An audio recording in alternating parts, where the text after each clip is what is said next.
Well, shalom, shalom. I just want to welcome everyone here today to our conference call. And we have a guest today. It's Brother Jake. And he has such a beautiful testimony. And it's a story about his father. His father did not compromise. His father just clung to his faith, and he went through all kinds of tests and trials with a large family to take care of and everything. And he still held true to his beliefs. So, Brother Jake, we welcome you, and I would like you to just go right ahead. All right.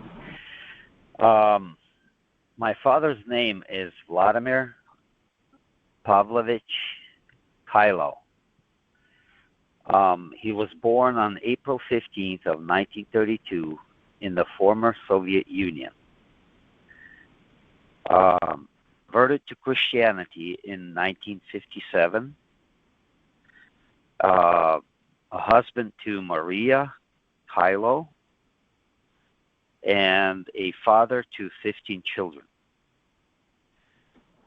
My mom is still alive. She is in California living with my sisters, and she was a witness of all of this. He was a member of Independent Unregistered Baptist Congregation in Soviet Union during those years. They basically made a ruling for all the churches to register and basically become on the radar of the government. And there was majority of the churches registered and basically complied. But some people really did not comply, and they started receiving a lot of persecution. Persecution under Soviet rule from 1960s to 1980s. And this persecution was a refusal to join the state church. From the late 1960s onward, Vladimir Kylo became a target of systematic harassment by the Soviet authorities for refusing to join the state-sanctioned Baptist Union, a requirement designed to control religion expression. Now, I was not in the picture yet, but I was born in 1974. So I was about 5 years old when my father went to prison.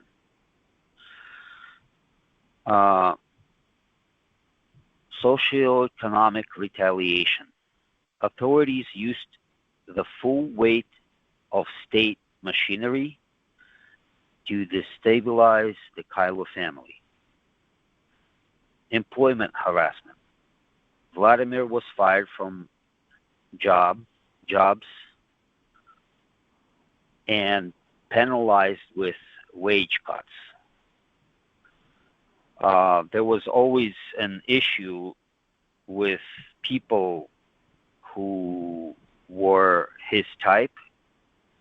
This is exactly what they went through. They would immediately get fired or demoted or have wage cuts. Remember, human rights in Soviet Union was not really, you could not just file a case against anyone in court for human rights violations. Educational discrimination. Most of my brothers and sisters were denied access to normal schooling. Also, family disruptions. Two of my brothers were forcibly replaced in a special institutions. Although they were normal kids, they basically took them and put them in a special schools where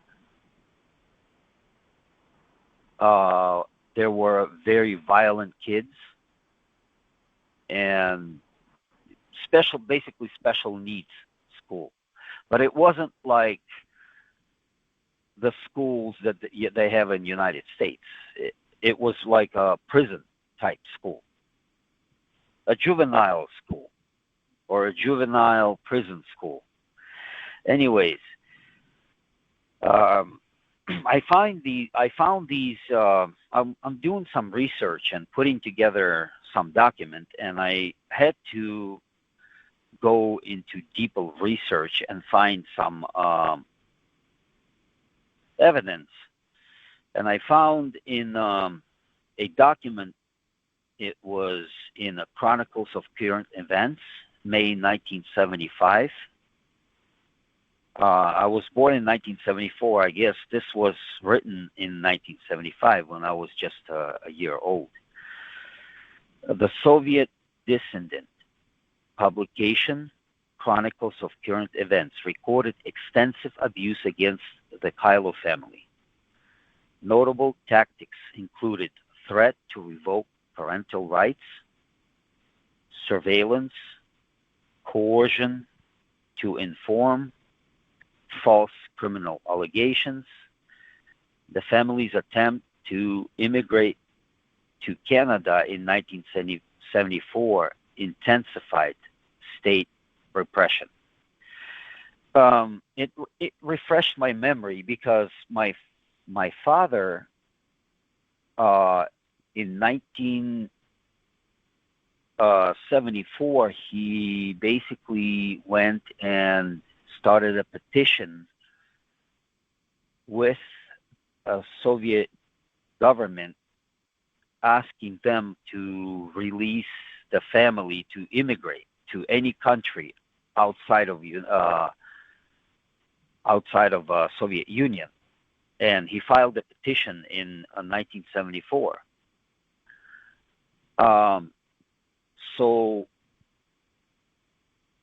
And it created a snowball effect. The more he protested, the more they came against him. So on September 22nd, 1980, Vladimir Kylo was arrested under fabricated charges of religious schizophrenia, a term used by Soviet psychiatrists to label dissidents. So basically, the reason why they did that, in Soviet Union, that was a completely different regime. They tried to create a trap by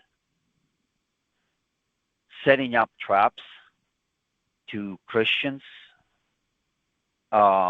for committing some kind of crime, or maybe take a bribery, or anything that would basically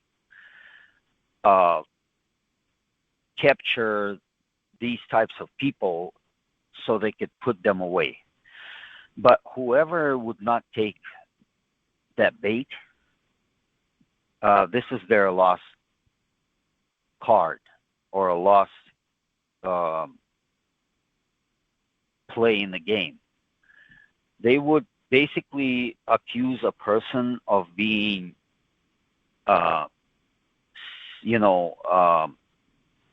unstable, and they would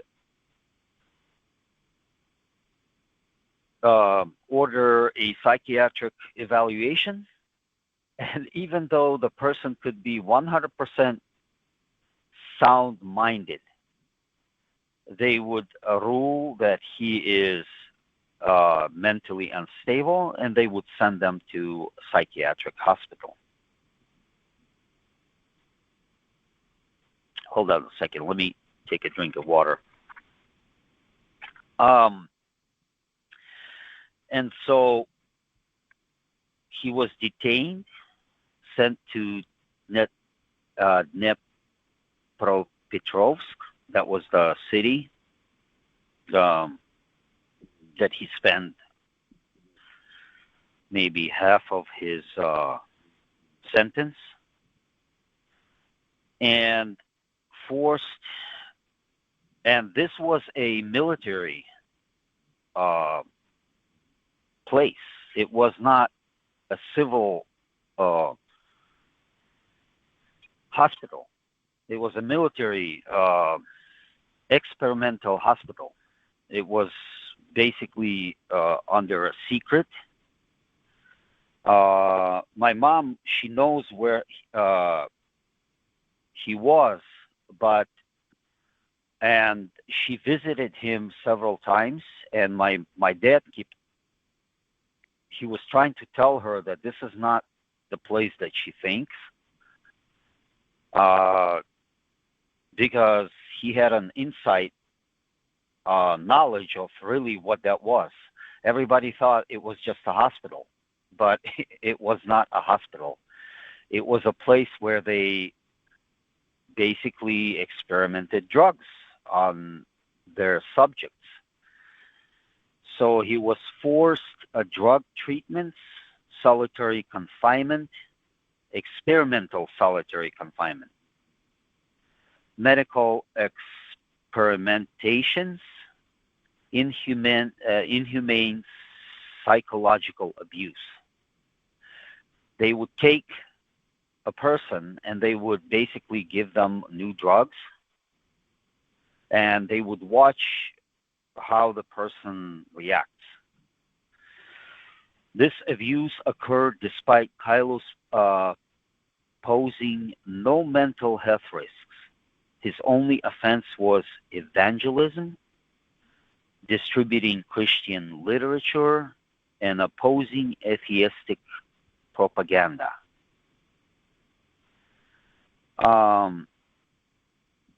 So he basically stayed there in that facility without a term, without a time due date to be released. And my mom, and we all knew, I mean, imagine if a person goes to prison and they sentence him for 5 years, the day of his release. And each day, each month, each year, the person will be released. Well, that wasn't the case in our family. We never knew when he will be released. He could be there for 5 years or 50 years. It didn't really matter. We knew growing up that we may never see our father again. And so what happened was, this article doesn't cover this, but the real life story is a little different from the article. So my dad had a very good friend that he met earlier on in life, and his name was Andrei Sakharov. He is a nuclear physicist, very well renowned. You can Google him. and you can read in a lot of encyclopedias. He was the one who basically created a hydrogen bomb. And my father, he met him, and they became friends because they had the same mentality, the same ideology. Well, ideology regarding human rights. Andrei Sakharov was not a Christian at all. He was an atheist, but he was very passionate about human rights. And later on, when you read his biography, you will see that he was also renowned. And I believe he received a Nobel Prize for his work. And so my father and him became friends. They wrote each other many times, and they've met before many times. But there was one thing that authorities did not like, and I believe this was the final blow or final stroke that my father did, which caused him to go through all of this.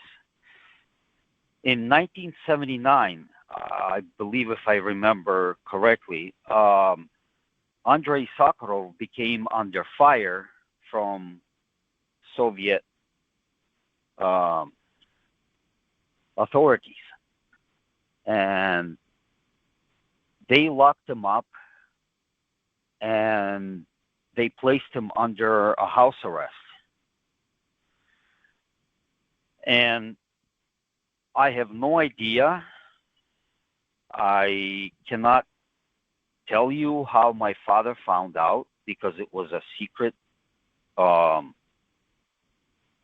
It was like a really secret. They kept everything under secret. They didn't have any media exposing things. But what I think what happened was during those times, Christians were very well knitted, not like today. I remember because I grew up and I stayed in Soviet Union until I was 12 years old. I remember how Christians we always would have company. We'd always have people in our house. And we basically grew up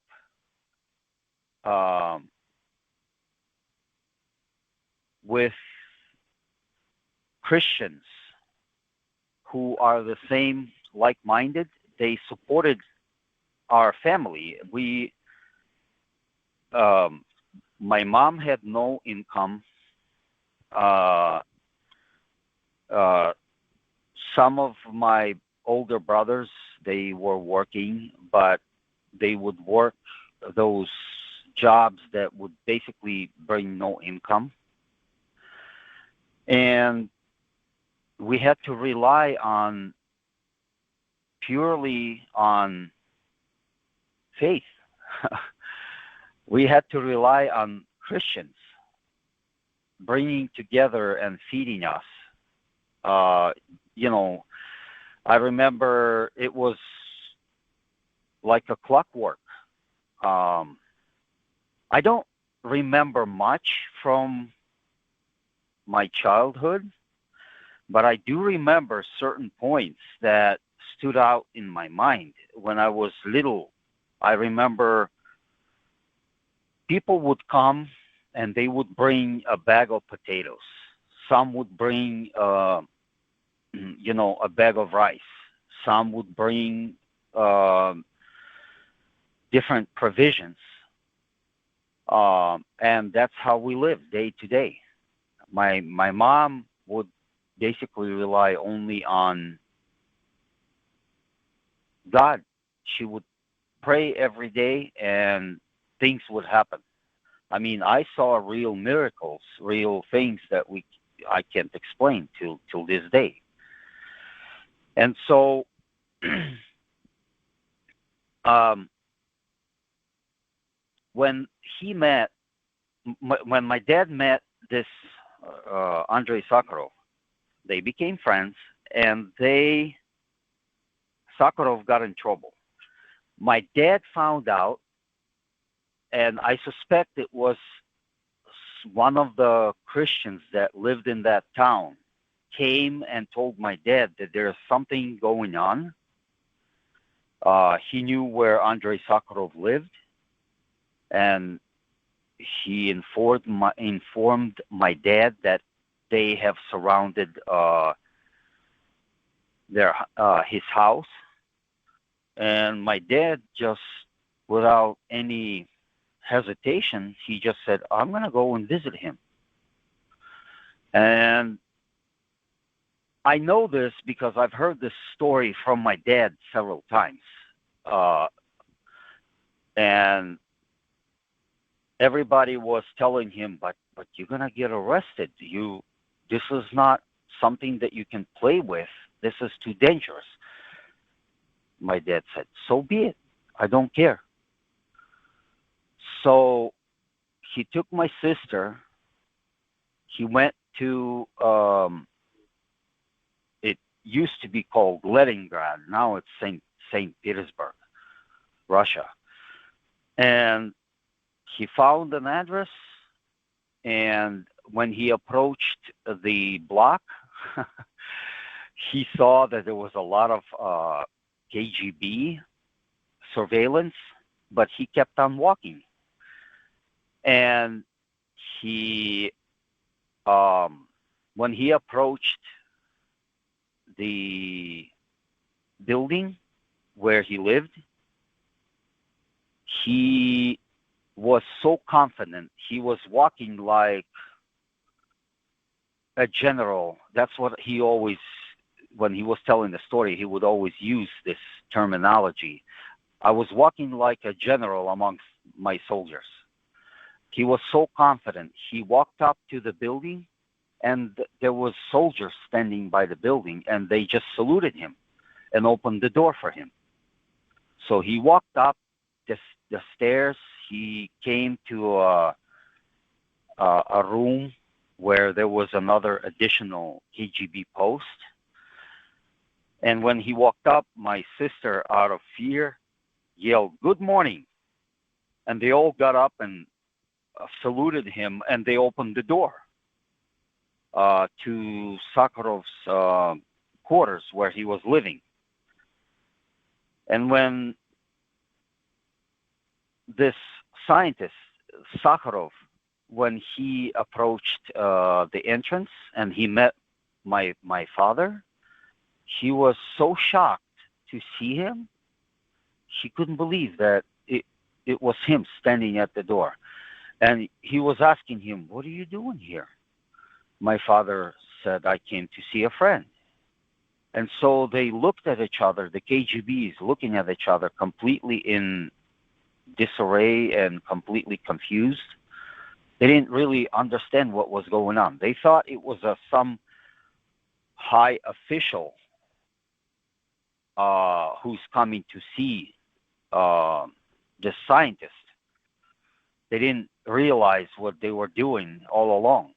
And so my father walked into his apartment and closed the door behind. And then they didn't have a time to react. They didn't really realize what's happening. So after he locked the door from the inside, they started banging on the door, telling to get out because they are going to break down the door. And Andrei Sakharov told my father, "Please remember this phone number.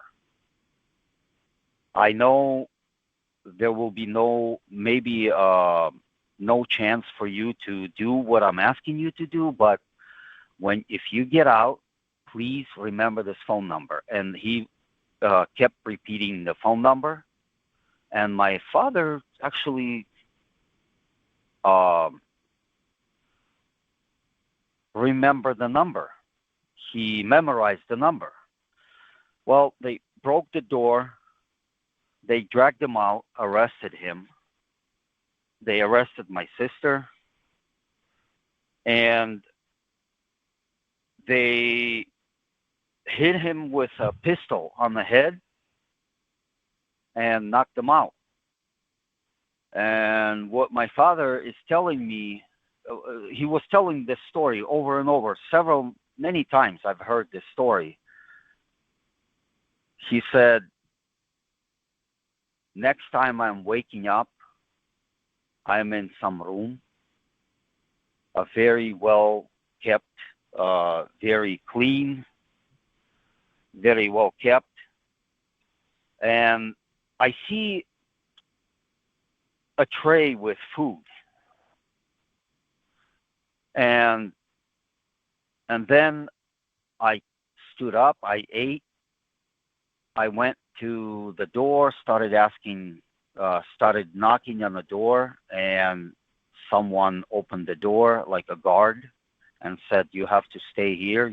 There's somebody that's coming to talk to you. Well,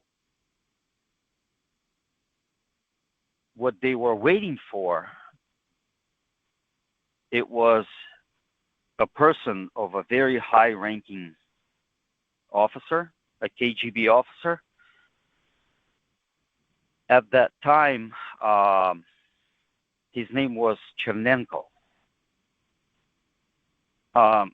He was the head of KGB I think in 1979, and the next day, Chernenko came to his room where he was kept, and started asking him questions. And when he introduced himself, my father already knew who he was. Well, later Chernenko became basically a president.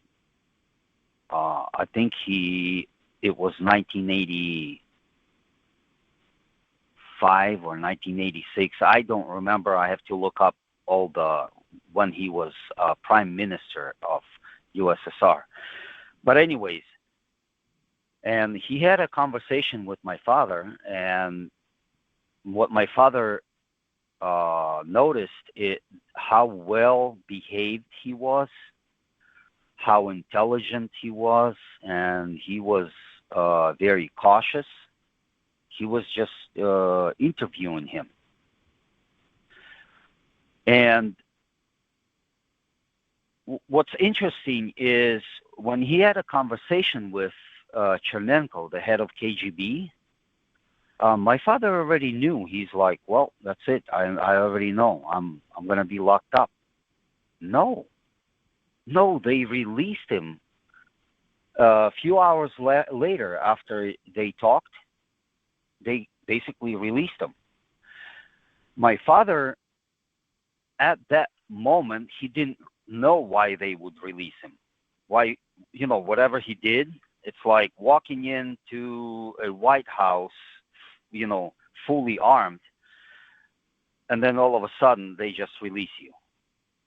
Well, when he was telling me the story, he filled in the blanks, and then Andrei Sakharov confirmed later. So when he did this act, he remembered the phone number. And because the way he did this, they were completely stunned. They were surprised. And even though they detained him and after they released him, they were still stunned. because they were thinking something is not right here. There's some kind of provocation. There's much more going on than just Vladimir Kylo wanted to see his friend. They thought it was some kind of a stunt, maybe an operation by CIA, United States. They couldn't make out of actually what was going on. My dad seriously just came to see his friend, but they took it as some kind of international operation. So they feared that there's a lot more going on and there's a lot more people watching, and they thought it was a pure provocation to start an international scandal. Well, after they released him and released my sister, Lydia, my father walked right to the phone, dialed the number, and it was United States Embassy. And nobody knew. It was just rumors that this great scientist that was detained, but it was not widely known and confirmed fact. So when my dad called, he basically told whoever it was on the phone, because Andrei Sakharov told him, you can trust them. He reported everything to United States Embassy. He told them the address. He told them the name. He describes the condition that Andrei Sakharov lived in. They cut off the water, the lights to his apartment where he was held. They usually did that. They did that to interrogate and to deal with their opponents. And next day, it was all over the radio. There's a underground secret radio channel that everybody listened to. It was called Radio Freedom. In Russian, it's Radio Svoboda. And then my father heard it constantly playing 24 hours, reporting that they have that Soviet Union have committed this crime against this scientist who was very well renowned, very well known, and they are committing human rights violation against this scientist. And that was the last straw. Well, several months after that, they arrested Sakharov and they placed him in prison, and they also arrested my father.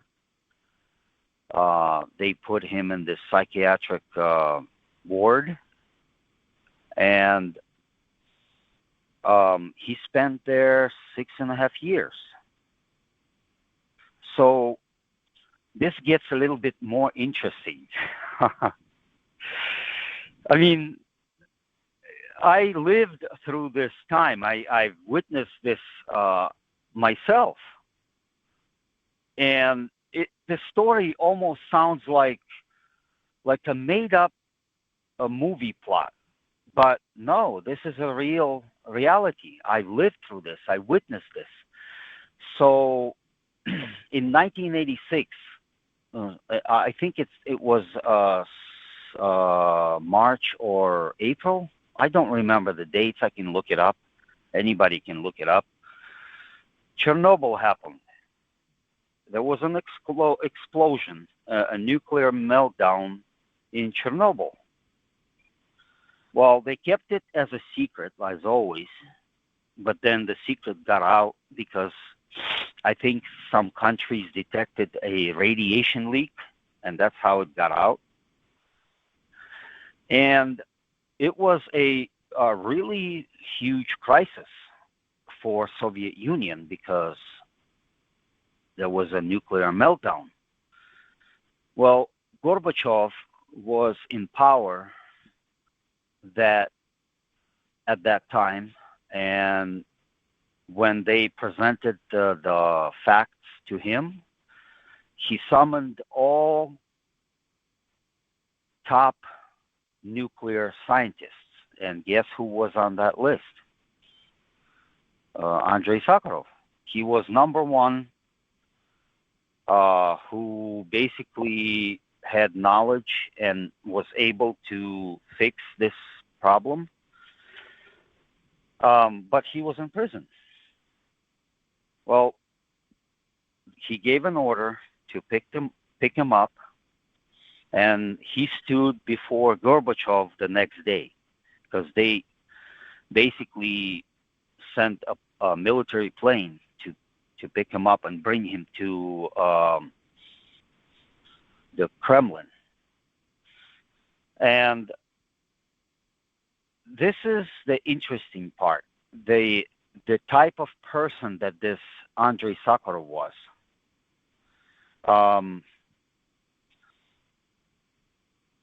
We as believers, we always say, only the believers will be in heaven. Well, let me tell you, I have a very strong feeling that I will see him in heaven someday. Because this person was not a normal everyday Joe. His character was of gold. Because when he stood before Gorbachev, he presented the list. Gorbachev asked him to help him and the whole country in desperate need. And he presented a list and said, I have friends who are also in desperate need. And these are my friends who are in prisons. Please, you have the power to release them. And of course, on that list was my father. So, from my father's side of the story, he was in Blagoveshchensk. It was a far, far Siberia prison. They already transferred him there. Whenever they were done with their subjects, because remember, the human body can only endure so much, they would basically write them off and send them to this prison. And this prison was no one gets out from. It's not something that it's either you die and you get buried, or buried there, or nobody would get out. And it was also a secret military prison. So they had different types of prisons. They had normal prisons, but they had military type prisons, like Patama Bay in the United States, but it was much, much worse. It was in Siberia, constantly cold. Well, anyways, from my father's side of the story is that he knew that there's no way out. And he already prepared to face his life in that prison and basically never see the family again.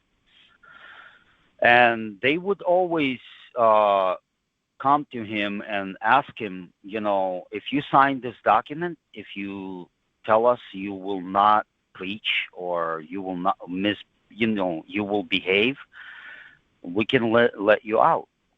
And my father was constantly telling them, no, how am I going to renounce my Redeemer? How am I going to go against my principles? And so he stood his ground. He had an option to buckle. He had an option to basically comply and be released. But he saw this as a betrayal of his Redeemer, of his Savior. And one day, he heard rumors in this prison, because the prisoners, there was like over 5,000 prisoners at that prison. And they heard a rumor that some very high-ranking official is coming for someone.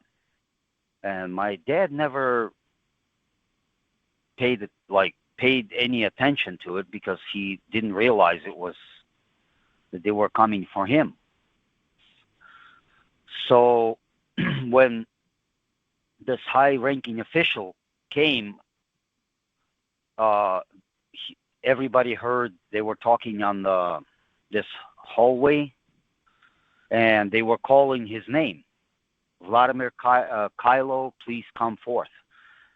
And my dad, he was telling this story and always would repeat this in his story. He would say, well, I knew that that's it for me.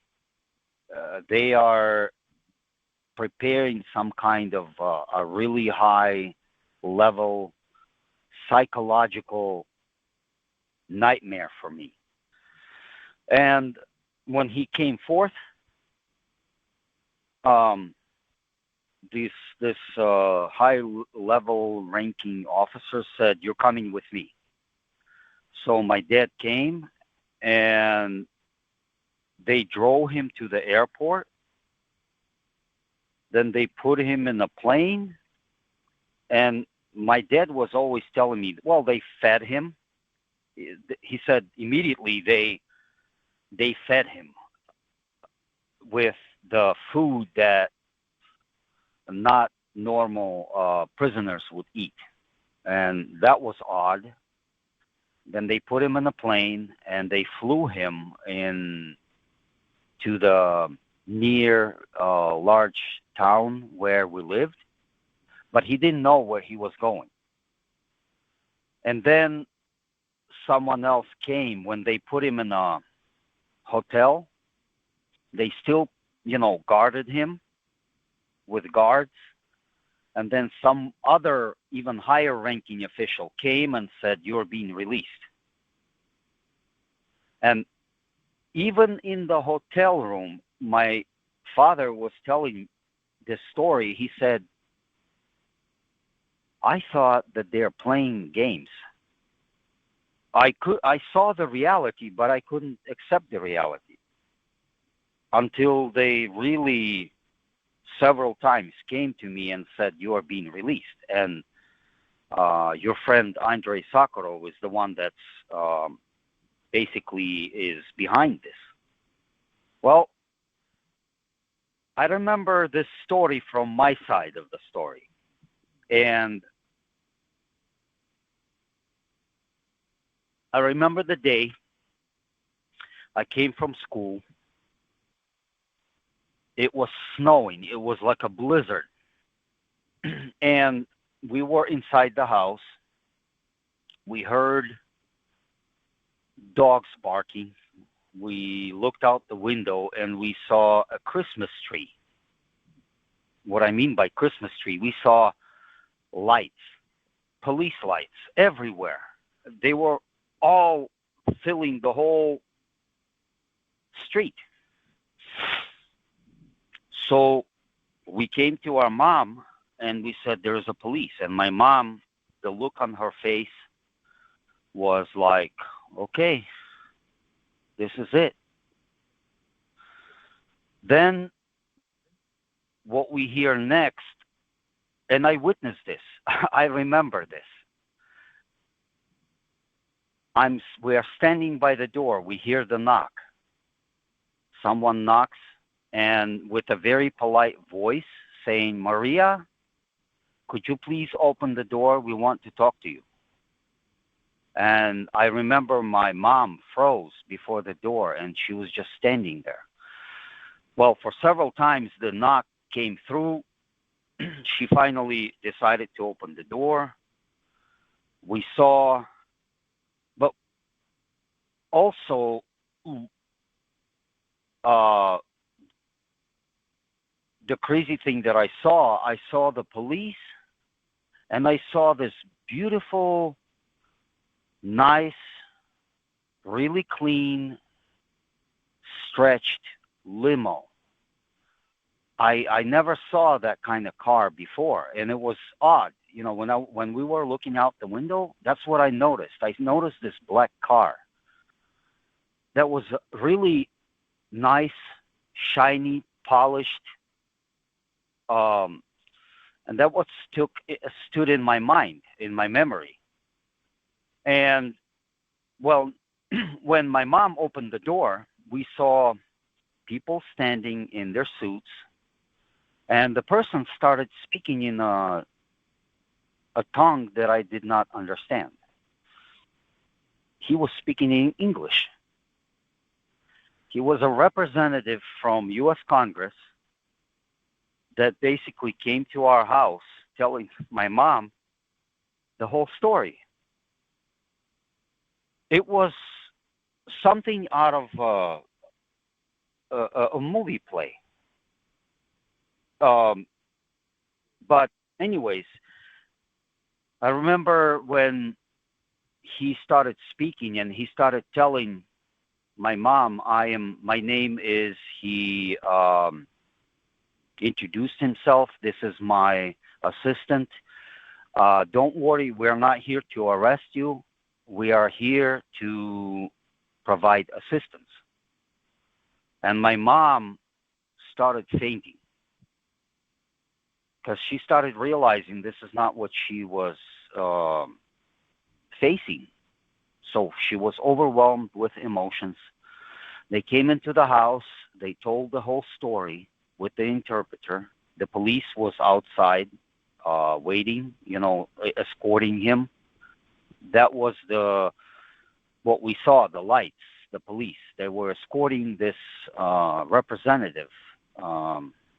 And when he told the story, he said, yes, your husband is already in the hotel in the nearby town, but you cannot come to see him in 2 days, 2 or 3 days. They basically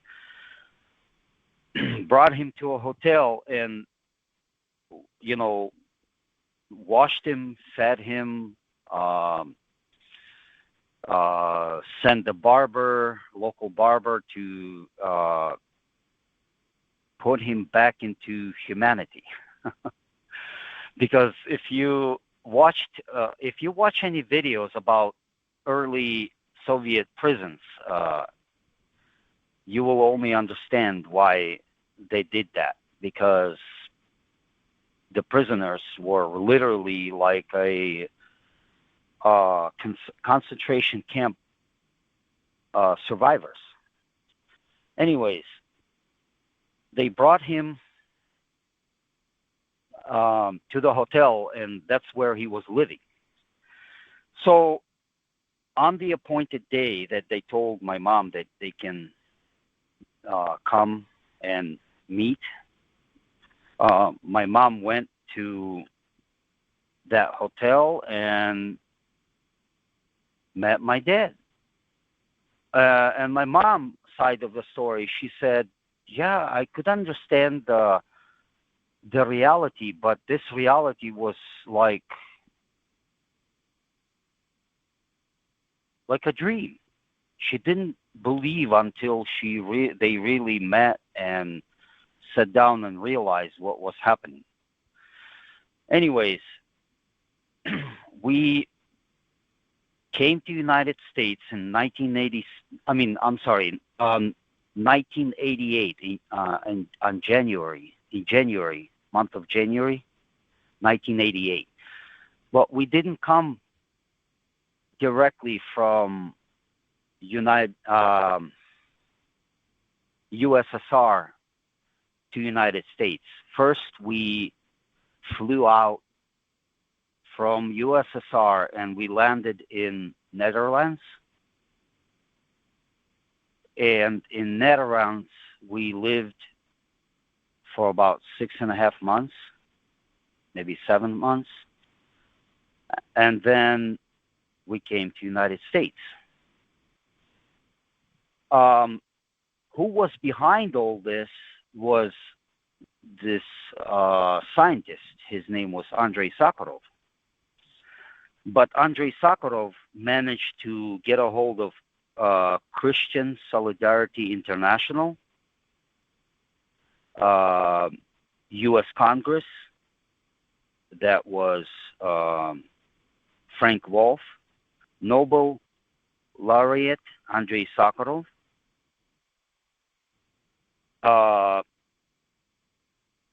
These are the people and agencies that were involved. And one thing that I remember from my childhood, although we had no income, and one thing that stood out in my mind, we always had visitors living in our house, Christians, that would come and understand that my mom was left with 10 kids, small kids. I'm a family of 15, but, 5 other brothers and sisters were already adults. The other 10 were still minors and kids. So we always lived with people who were Christians, and these Christians risked their lives by coming and helping my mom, because it wasn't the same as what we have today in United States, freedom. It was a completely different regime, and everyone who associated with our family came under fire, under risk of being persecuted. And another thing that I remember is that we had abundance. Always we had abundance.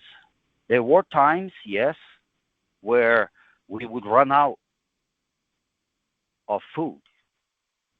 And I remember my mom would get on her knees and pray. And literally several minutes later, we hear a knock on the door.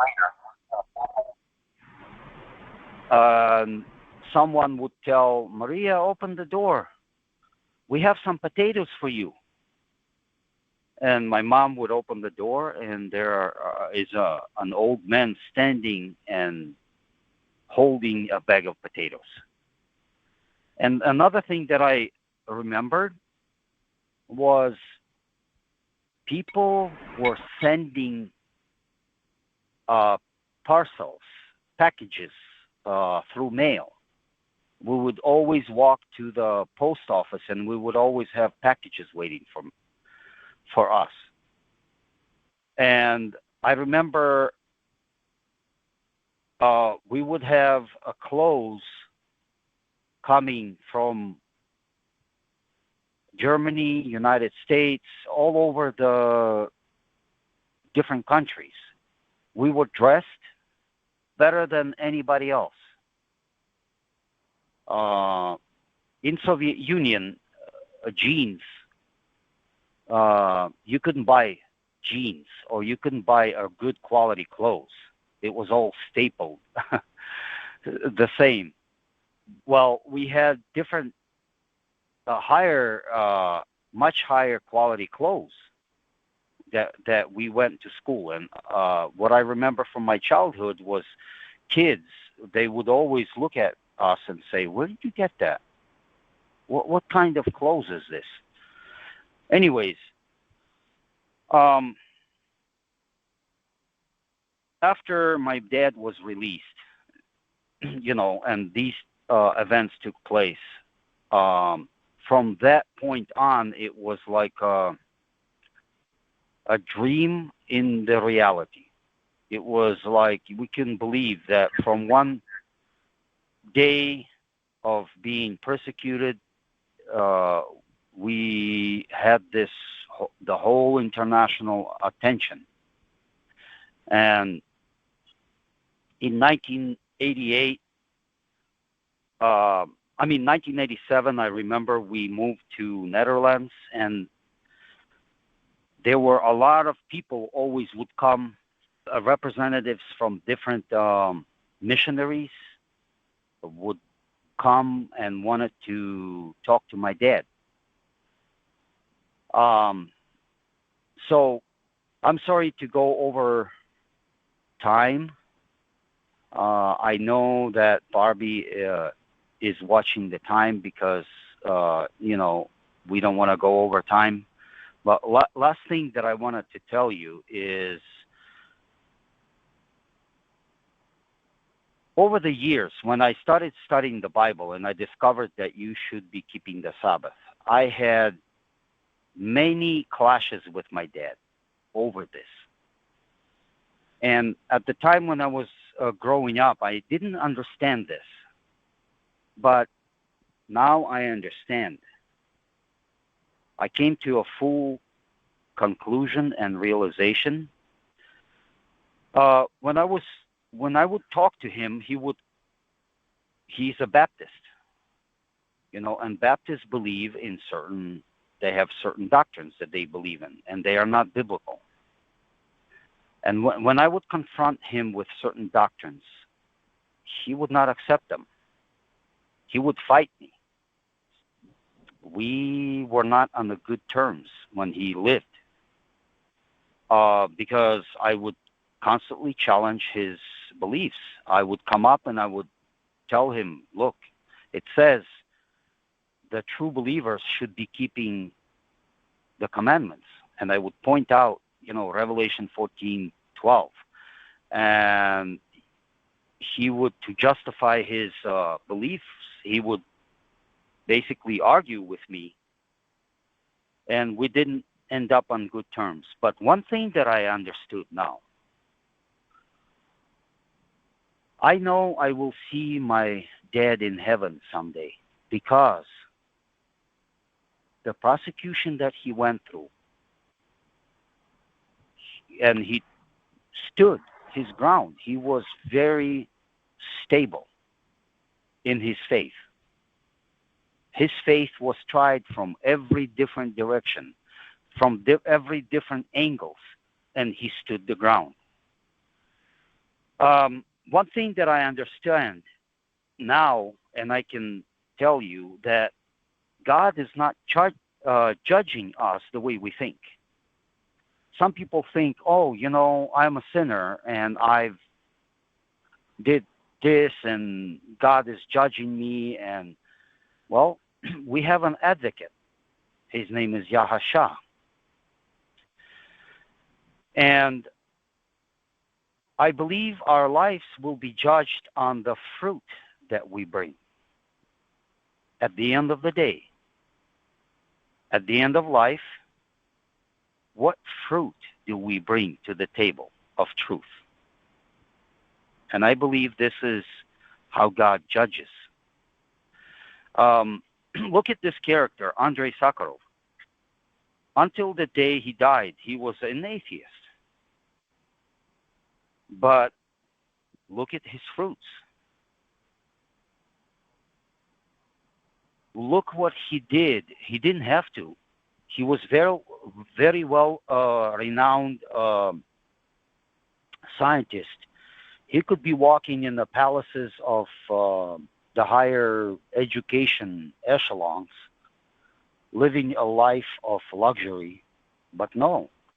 He stood up for human rights. And he paid the price for it. Even though he did not have Christian beliefs. So I reconciled with my father just not long ago. I would say maybe past 5 years. I've been thinking about it, evaluating, and I realized that Yahuwah is judging us by the fruits that we bring to the table of truth. And I rest my case, and that's all I have for you today.